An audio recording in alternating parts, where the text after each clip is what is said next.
Bonjour à toutes et à toutes, bienvenue dans Libre Ensemble. Si le mot laïcité remonte au XIXe siècle, son idée, quant à elle, date de la Révolution française. La laïcité, ce n'est pas une position individuelle, mais une organisation de la société. Pour nous en parler, le CLAV, le Centre laïque de l'audiovisuel, a rencontré penseurs et philosophes de notre temps.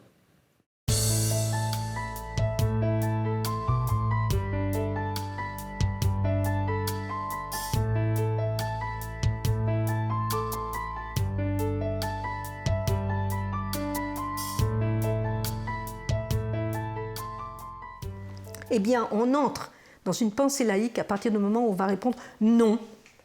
Il n'est pas nécessaire de croire à quoi que ce soit, d'avoir une relation. Le lien politique ne s'inspire pas du lien de foi. Il ne lui ressemble pas. Même si on peut le croire, même si on peut s'imaginer qu'il y a une adhésion, ce n'est pas du même ordre qu'un lien de foi. Et allez, je vais dire les gros mots de la philosophie. Ce lien est autoconstituant. Le lien laïque, le lien d'une association politique laïque, d'une république laïque, va être autoconstituant. C'est ça qui va être découvert. Alors, ça ne va pas être nommé laïcité tout de suite. Le mot laïcité est assez récent. En fait, il remonte à la fin du XIXe siècle. Mais la Révolution française installe cela à partir du moment où on va dire, voilà, il faut qu'on puisse se constituer en association politique. Et cette association politique, elle ne doit rien à un lien préalable, à un lien de type religieux, à un lien préalable, alors qu'il soit ethnique, coutumier, etc. Mais nous n'avons pas ce moment, alors j'appelle ça le moment fiduciaire, si vous voulez. L'engagement du citoyen dans une association laïque n'est pas un engagement de croyance. C'est un consentement raisonné. C'est pour ça que je me suis tournée vers Condorcet, vers des penseurs qui ont saisi cette question. Parce qu'évidemment, la Révolution française est divisée sur cette question. Nous avons aussi des croyants aux liens politiques. Et l'une des conséquences les plus intéressantes, à mon avis, c'est que, bien sûr, les religions constituées ne pourront pas faire la loi en tant qu'elles sont des religions, mais elles jouiront, bien entendu, de la liberté de culte, de la plus grande liberté possible, dans le cadre du droit commun. Mais c'est plutôt l'inverse qui est intéressant du point de vue de la philosophie politique, c'est que la loi ne peut pas elle-même s'ériger en foi. D'accord. Il n'y a pas de religion civile. Je suis bien sûr laïque, au sens où je suis pour la laïcité. Mais je ne suis pas laïque au sens qu'on donne en tout cas en France à ce mot. La laïcité, ce n'est pas une position individuelle, c'est une organisation de la société.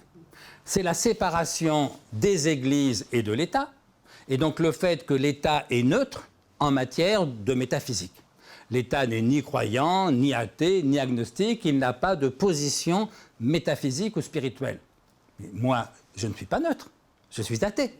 Et donc je ne suis pas laïque, en ce sens, je suis pour la laïcité comme organisation de la société, mais ma position personnelle n'est pas du tout une neutralité, c'est une prise de position bien claire. Les religions, je suis contre, je les respecte, je les tolère, paix à tous, mais je suis contre métaphysiquement, je suis athée. Et donc ce qui m'importe, c'est une spiritualité athée. La spiritualité, c'est la vie de l'esprit, et bien que je sache, les athées n'ont pas moins d'esprit que les autres. Pourquoi aurait-il moins de spiritualité? Pourquoi s'intéresserait-il moins à la vie spirituelle? Alors la spiritualité, c'est la vie de l'esprit en général, sauf que si on prenait cette définition tellement générale, justement, à la limite, tout rentre dans la spiritualité. Tous les livres qui sont autour de nous, ça concerne la vie de l'esprit en un sens ou en un autre, les mathématiques, l'histoire, la philosophie, donc tout serait spiritualité. Si bien qu'il faut donner à ce mot de spiritualité un sens plus précis. Alors ce que je dis, moi, c'est que la spiritualité, c'est la vie de l'esprit en général, mais en particulier, c'est la vie de l'esprit dans son rapport à l'infini, à l'éternité, à l'absolu. Autrement dit, notre vie spirituelle, c'est notre rapport fini à l'infini, notre rapport temporel à l'éternité, notre rapport relatif, évidemment relatif, à l'absolu. Et ça n'est pas parce que je suis athée que je vais m'interdire de vivre ça. Et si vous voulez, quand on vit dans un continent comme l'Europe qui retient son souffle entre deux attentats et qui est disloqué sous la menace conjointe des radicalismes religieux et de l'extrême droite, c'est normal qu'on cherche à se poser la question de quelle philosophie publique peut nous permettre de s'en sortir le mieux et par le haut. Or, dans cette situation, il n'y a que trois voies. Il n'y a que la voie du renoncement, de la capitulation, de l'angélisme. Et à ce moment-là, ce seront les radicaux de tous bords qui vont l'emporter. Soit il y a le repli, au contraire, identitaire, revanchard, xénophobe. Et à ce moment-là, on aura troqué un risque intégriste contre un projet extrémiste. Et au milieu, il n'y a qu'un idéal qui nous permet peut-être de s'en sortir par le haut, c'est la laïcité. Alors que la laïcité, c'est un vrai équilibre. C'est vraiment un régime qui permet à ceux qui croient et qui ne croient pas de vivre ensemble, pas par le petit dénominateur commun, vraiment en préservant la liberté, y compris la liberté de blasphémer, en préservant surtout ce qui est au cœur de la laïcité, c'est vraiment le culte de l'égalité et de l'émancipation.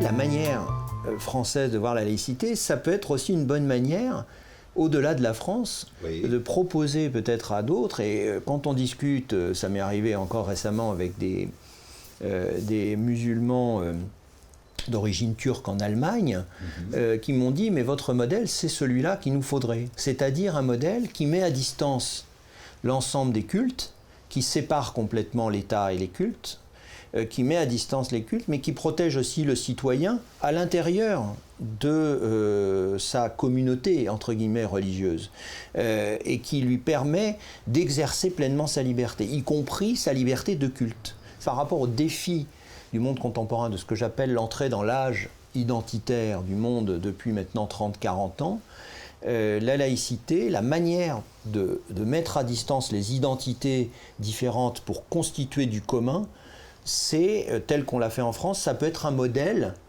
non pas réplicable simplement à l'identique, mais dont on peut s'inspirer bien au-delà de la situation française.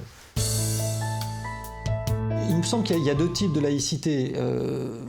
Pour le dire très franchement, j'étais, avant les attentats, dans une perspective de ce que j'appellerais la laïcité libérale, c'est-à-dire une laïcité qui tolère effectivement les différences, la vivre ensemble, accepter même des signes différenciés, religions qui s'expriment. Voilà. Effectivement, la situation s'est tendue. La situation s'est tendue et de ce point de vue-là, j'ai évolué avec l'idée qu'il y a certains adversaires de la liberté qui utilisent la liberté pour des fins qui visent à la détruire. Et que là-dessus, il ne faut pas être naïf. Et donc, il faut être extrêmement vigilant. Il y a des signes religieux qui ne sont pas l'expression légitime d'une conviction et d'une foi, mais qui sont des actions politiques. Et ces signes religieux, il faut, de ce point de vue-là, les combattre en restant sans perdre son âme, en restant dans une logique démocratique et de droit, mais sans naïveté, sans être trop dans un éloge, disons, idyllique de la tolérance.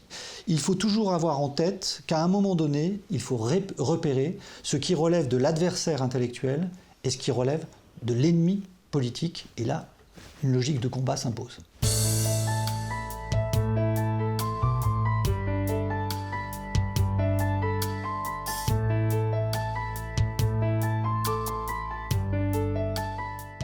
Vous désirez revoir ces entretiens et bien d'autres, eh bien je vous conseille de rejoindre notre site internet www.laïcité.be.